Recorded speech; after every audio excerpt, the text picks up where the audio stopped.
بہت عرصہ پہلے ایک خوبصورت اور سرسبز مملکت میں ایک امیر مگر نہایت مہربان تاجر رہتا تھا۔ اس کی ایک ہی بیٹی تھی جس کا نام ایلا تھا۔ ایلا اپنی ماں کی طرح بے حد خوبصورت، نرم دل اور خوش اخلاق تھی۔ اس کی آنکھوں میں معصومیت اور چہرے پر ہمیشہ مسکراہٹ رہتی تھی۔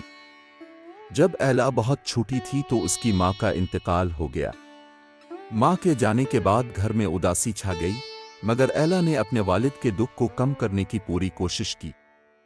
وقت گزرتا گیا اور تاجر نے سوچا کہ ایلا کی بہتر پرورش کے لیے اسے دوبارہ شادی کر لینی چاہیے۔ چنانچہ اس نے ایک عورت سے شادی کر لی جو بظاہر تو بہت نفیس اور شائستہ لگتی تھی، مگر اس کے دل میں غرور اور حسد بھرا ہوا تھا۔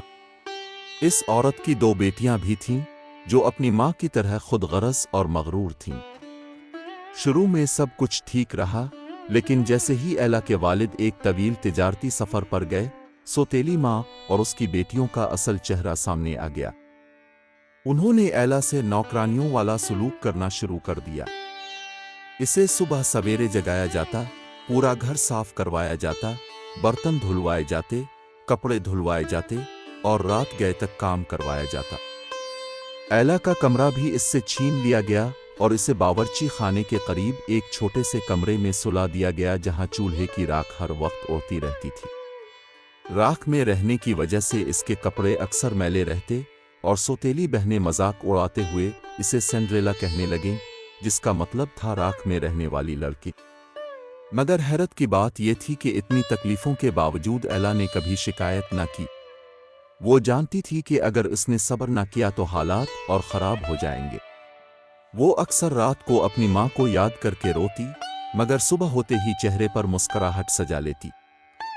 شاہی دعوت کا اعلان ایک دن پورے شہر میں ڈھول بجائے گئے اور اعلان کیا گیا کہ محل میں عظیم الشان شاہی دعوت کا اہتمام کیا جا رہا ہے۔ بادشاہ نے فیصلہ کیا تھا کہ شہزادہ اب شادی کے قابل ہو چکا ہے، اس لیے مملکت کی تمام نوجوان لڑکیوں کو دعوت دی جائے تاکہ شہزادہ اپنے لیے دلہن منتخب کر سکے۔ یہ خبر سنتے ہی سوتیلی بہنیں خوشی سے اچھل پڑیں۔ وہ آئینے کے سامنے کھڑی ہو کر خود کو دیکھنے لگیں اور خواب دیکھنے لگیں کہ وہ محل کی ملکہ بن جائیں گی۔ سنڈریلا نے بھی یہ خبر سنی تو اس کے دل میں ایک ننھی سی امید جاگی۔ اس نے سوچا کہ شاید وہ بھی اس دعوت میں جا سکے، مگر جب اس نے اپنی سوتیلی ماں سے اجازت مانگی تو وہ زور زور سے ہنسنے لگی۔ تم اس حالت میں تم محل جاؤ گی؟ پہلے اپنا چہرہ تو آئینے میں دیکھو، سوتیلی ماں نے طنزیہ انداز میں کہا۔ سنڈریلا خاموش ہو گئی، مگر دل میں امید باقی رہی۔ تیاریوں کا دن دعوت کے دن سوتیلی بہنوں نے نہایت قیمتی لباس پہنے، بالوں میں قیمتی زیورات سجائے اور خوشبو لگائی۔ انہوں نے سنڈریلا کو حکم دیا کہ وہ ان کے کپڑے استری کرے، جوتے صاف کرے اور انہیں تیار ہونے میں مدد دے۔ سنڈریلا نے خاموشی سے سب کچھ کیا۔ جب وہ دونوں بہنیں روانہ ہونے لگیں تو سنڈریلا کی آنکھوں میں آنسو آ گئے۔ کاش میں بھی جا سکتی، اس نے آہستہ سے کہا۔ سوتیلی ماں نے کہا، اگر تم یہ پورا اناج چن کر الگ الگ کر دو تو شاید سوچوں۔ اس نے جان بوجھ کر بہت سا اناج زمین پر بکھیر دیا۔ سنڈریلا مایوس ہو کر بیٹھ گئی، مگر اچانک کھڑکی سے پرندوں کا ایک جھنڈ اندر آیا۔ وہ اس کے ارد گرد جمع ہو گئے اور اپنی چونچوں سے اناج چن کر الگ الگ کرنے لگے۔ کچھ ہی دیر میں سارا کام مکمل ہو گیا۔ سنڈریلا خوشی سے سوتیلی ماں کے پاس گئی، مگر اس نے وعدہ پورا نہ کیا۔ تمہارے پاس پہننے کے لیے مناسب لباس ہی نہیں، تم کہیں نہیں جاؤ گی۔ یہ کہہ کر وہ اپنی بیٹیوں کے ساتھ محل چلی گئی۔ پری کا ظہور گھر میں اکیلی رہ کر سنڈریلا زار و قطار رونے لگی۔ اچانک کمرے میں روشنی پھیلی اور ایک مہربان پری ظاہر ہوئی۔ ڈرو نہیں میری بچی، پری نے نرم آواز میں کہا، میں تمہاری مدد کرنے آئی ہوں۔ پری نے جادوئی چھڑی گھمائی، ایک کدو سنہری رتھ میں بدل گیا، چوہے خوبصورت گھوڑوں میں تبدیل ہو گئے، چھپکلی کوچوان بن گئی۔ پھر پری نے سنڈریلا کے پرانے کپڑوں پر چھڑی گھمائی تو وہ چمکتے ہوئے نیلے رنگ کے حسین لباس میں بدل گئے۔ اس کے پاؤں میں شیشے کے شفاف جوتے آ گئے جو ستاروں کی طرح چمک رہے تھے۔ سینڈریلا خود کو دیکھ کر حیران رہ گئی۔ پری نے مسکرا کر کہا، یاد رکھنا، یہ جادو صرف رات 12 بجے تک رہے گا۔ جیسے ہی گھڑی میں 12 بجیں گے، سب کچھ پہلے جیسا ہو جائے گا۔ سینڈریلا نے وعدہ کیا کہ وہ وقت کا خیال رکھے گی اور رتھ میں بیٹھ کر محل کی طرف روانہ ہو گئی۔ محل کی محل روشنیوں سے جگمگا رہا تھا۔ جب سینڈریلا رتھ سے اتری تو سب کی نظریں اس پر جم گئیں۔ اس کا حسن اور وقار سب سے الگ تھا۔ شہزادہ بھی اسے دیکھ کر حیران رہ گیا۔ وہ فوراً اس کے پاس آیا اور نہایت احترام سے اس کا ہاتھ تھاما۔ کیا آپ میرے ساتھ رقص کریں گی؟ شہزادے نے پوچھا۔ سینڈریلا نے مسکرا کر ہاں کر دی۔ دونوں نے مل کر رقص کیا۔ شہزادہ کسی اور لڑکی کی طرف دیکھنے کو بھی تیار نہ تھا۔ سوتیلی بہنیں بھی وہاں موجود تھیں، مگر وہ سینڈریلا کو پہچان نہ سکی۔ وہ حسد سے اسے دیکھتی رہی۔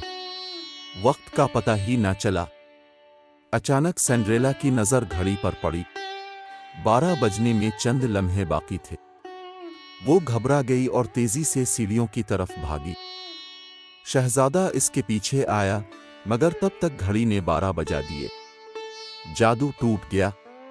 سینڈریلا کے کپڑے دوبارہ پرانے ہو گئے، رتھ کدو بن گیا، گھوڑے چوہے بن گئے۔ جلدی میں اس کا ایک شیشے کا جوتا سیڑھیوں پر رہ گیا۔ تلاش شہزادہ اس جوتے کو اٹھا کر محل میں واپس آئے۔ اس نے اعلان کیا کہ وہ اسی لڑکی سے شادی کرے گا جس کے پاؤں میں یہ جوتا پورا آئے گا۔ سپاہی پورے شہر میں جوتا لے کر نکلے۔ ہر گھر میں جا کر لڑکیوں کو جوتا پہنایا جانے لگا۔ آخرکار وہ سینڈریلا کے گھر پہنچے۔ سوتیلی بہنیں خوشی خوشی جوتا پہننے لگیں، مگر کسی کے پاؤں میں پورا نہ آیا۔ انہوں نے زبردستی پاؤں کو جوتے میں ٹھونسنے کی کوشش کی، مگر ناکام رہی۔ سینڈریلا خاموشی سے ایک کونے میں کھڑی تھی۔ اس نے ہمت کر کے کہا، کیا میں بھی آزما سکتی ہوں؟ سوتیلی ماں نے غصے سے کہا، تمہاری ہمت کیسے ہوئی؟ مگر سپاہیوں نے حکم کے مطابق اسے بھی موقع دیا۔ جیسے ہی سینڈریلا نے جوتا پہنا، وہ بالکل پھٹ آ گیا۔ پھر اس نے اپنی جیب سے دوسرا جوتا نکالا اور پہن لیا۔ سب حیران رہ گئے۔ اسی لمحے پری ظاہر ہوئی اور اس نے سینڈریلا کو دوبارہ خوبصورت لباس میں ملبوس کر دیا۔ سوتیلی ماں اور بہنیں شرمندہ ہو کر سر جھکا گئیں۔ خوشیوں کا انجام شہزادہ خود سینڈریلا کو لینے آئے۔ اس نے محبت اور احترام سے اس کا ہاتھ تھاما اور محل لے گیا۔ چند دنوں بعد ان کی شادی بڑی شان و شوکت سے ہوئی۔ پورا شہر خوشی منا رہا تھا۔ سینڈریلا نے ملکہ بن کر بھی اپنی عاجزی نہ چھوڑی۔ اس نے غریبوں کی مدد کی، انصاف قائم کیا اور اپنی سوتیلی بہنوں کو بھی معاف کر دیا۔ وہ جانتی تھی کہ نفرت کا جواب نفرت نہیں بلکہ محبت ہے۔ یوں صبر، نرمی اور امید نے اسے راکھ سے اٹھا کر تخت تک پہنچا دیا۔ سبق اس کہانی سے ہمیں یہ سبق ملتا ہے کہ صبر کرنے والوں کو کامیابی ضرور ملتی ہے۔ نیکی کبھی ضائع نہیں جاتی۔ اصل خوبصورتی دل کی ہوتی ہے۔ وقت بدلتے دیر نہیں لگتی۔ اور یوں سینڈریلا کی کہانی ہمیشہ کے لیے لوگوں کے دلوں میں بس گئی۔